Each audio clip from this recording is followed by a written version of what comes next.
What's going on, everyone? This is the My Aggie Nation Podcast. I'm Travis Brown with MyAggieNation.com, also the Eagle here in Bryan College Station. Always so dapperly dressed, only because he only uses his profile picture on Zoom with his nice button down. That is Zach Taylor from WTAW. Always can't disappoint if you're rocking the old Cowboys shirt. I mean, I've gone full give up, and I'm just going hoodie and hat now because, this is podcasts are laid back. They're conversational. You gotta be comfortable. But no. I'm in comfy clothes right now. I've got my hat on and got my pullover on, everything else. So I'm nice and toasty. I thought you said overalls. Anyway, we need to cut to the chase here, and that is that we have the great Mallory Talbert from the Fighting Texas Aggie volleyball team here with us to talk a little bit about what's been a weird but I'm sure exciting season for y'all. Yes, it really has been. It's definitely been a lot different than previous seasons. Yeah, okay, so let's start at the beginning. So y'all are getting back in town. Well, I guess this isn't the beginning, but at least the beginning of the time in College Station here. Y'all are back in town. You're starting workouts.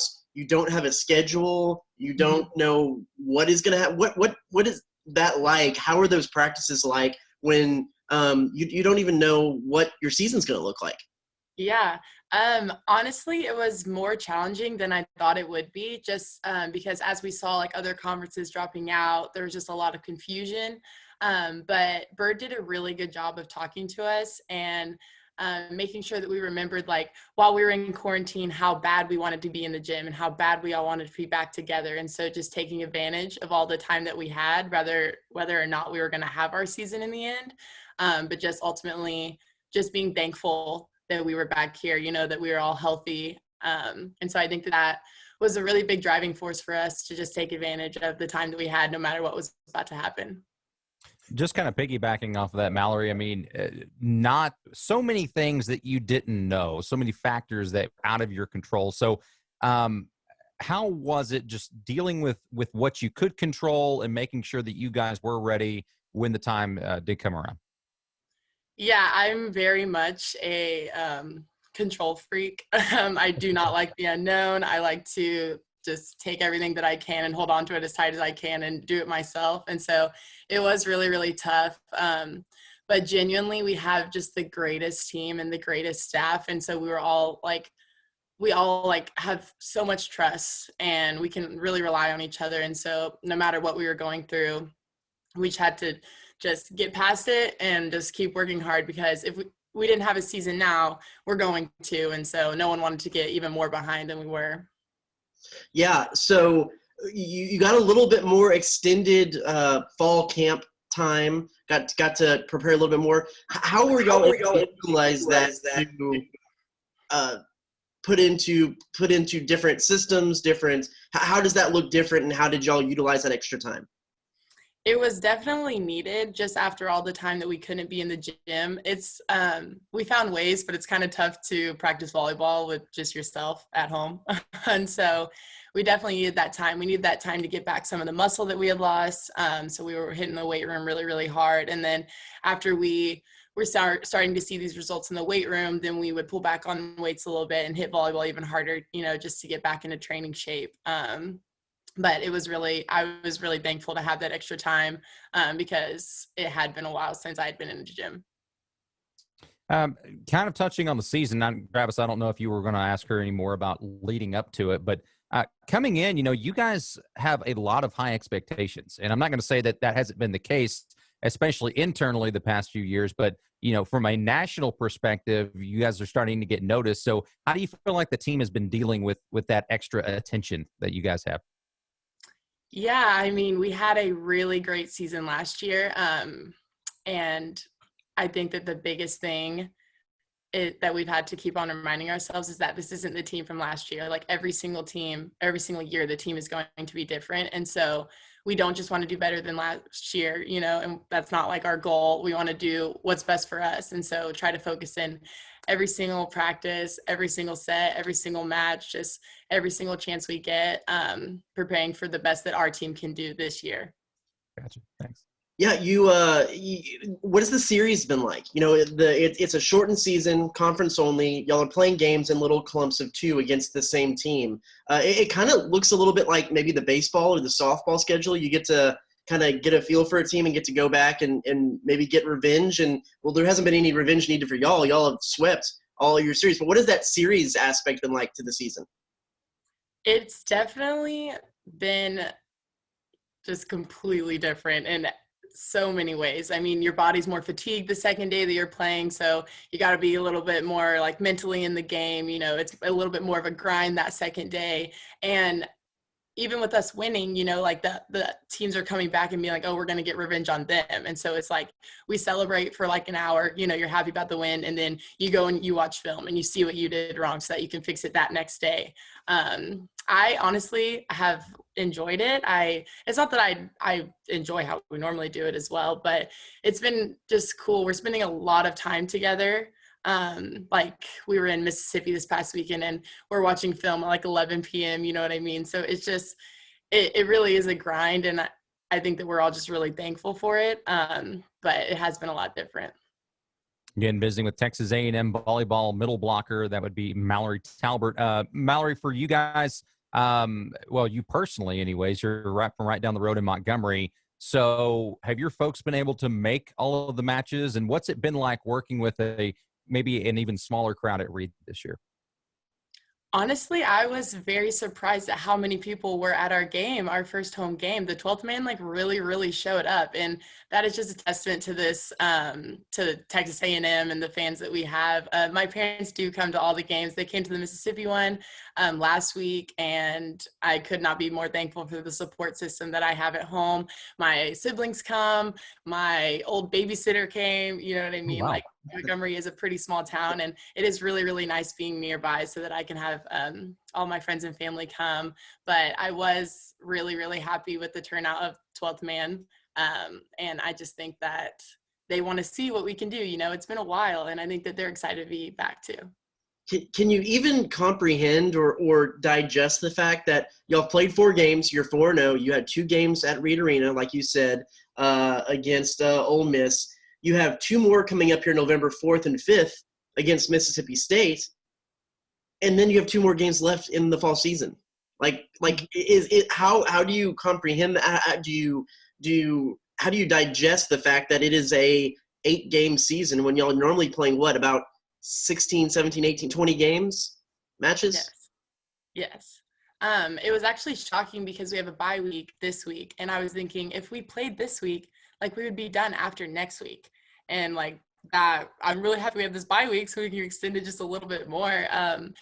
I'm not really sure what's to come after our season is over, but we have a lot of tough teams still coming in the spring, and I think that that's something that we all know. And so just because we've won a few games this fall and we're going to win out, right?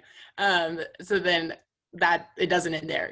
There's a lot left to do. And so I think that we're going to have to be really disciplined if we're given time off and we're not here, during Christmas and things like that, because it doesn't stop. Right when we come back, we've got to hit it again. Yeah. So I know when we talked with Coach Birdcoon leading into the season, she said that one of the things that y'all were able to work on, emphasize, is a faster attack, moving really fast on the attack. What's that been like? How have you seen that manifest? And do you think that that's a big part of what y'all have been able to do to rack up these wins?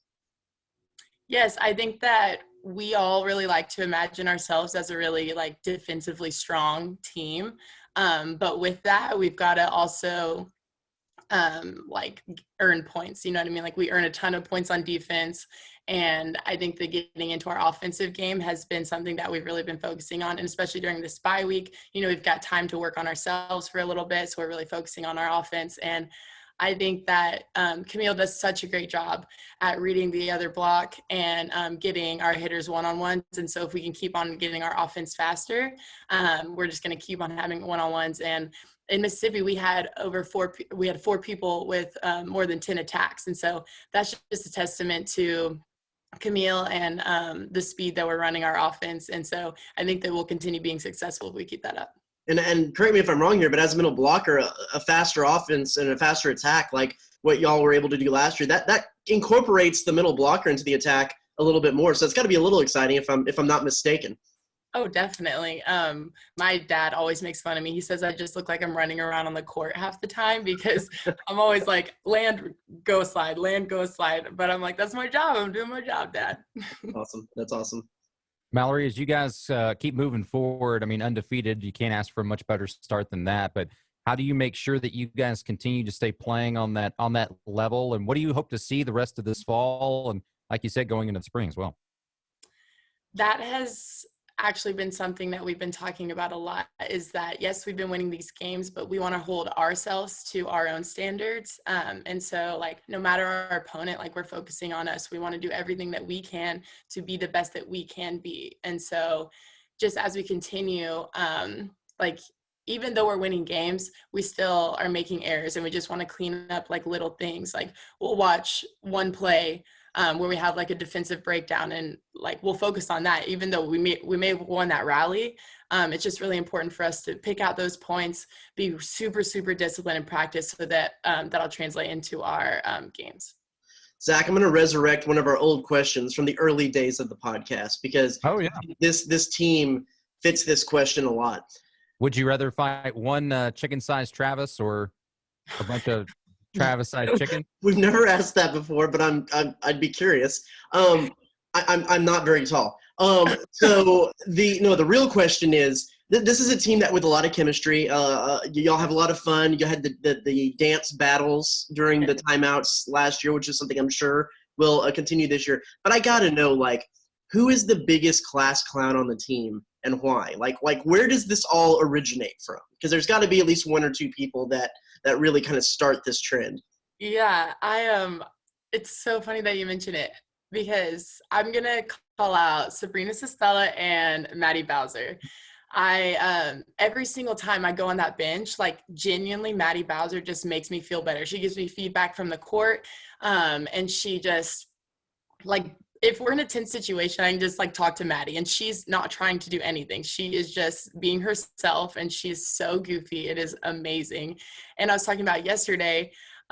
Yesterday I had one of the most fun days at practice I think I've ever had, because I was on the sideline for a little bit. We were in a drill, and I was on the sideline with Sabrina, and she's just cracking me up the entire time. She's so small, and like, she's the shortest person on our team, and just the way she like cheers and screams and like is yelling at the other side at our own team, we're just messing around with each other. It is super, super fun. And the bench makes the world of difference in a game. Like, you really have someone that you can rely on, and especially during away games, when we don't have a lot of people.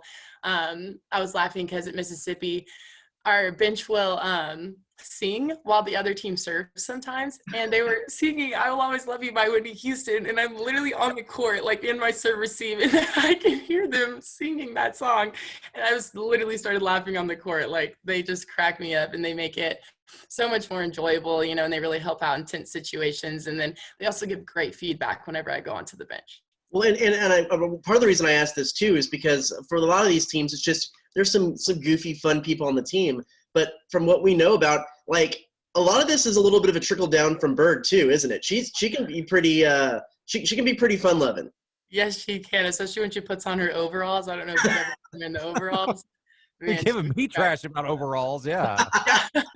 Hey, she did like her whole yell leader yes thing. She got into it. Yes, we keep on asking her to wear the overalls for a match, and she says no, it's a little unprofessional, but we're like, come on. You gotta do it.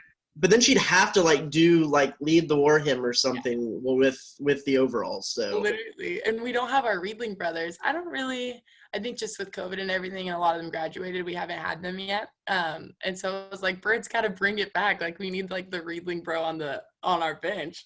Yeah, that's awesome. That's awesome. Zach, you got anything else? That's all I got, man. Why don't you take us out?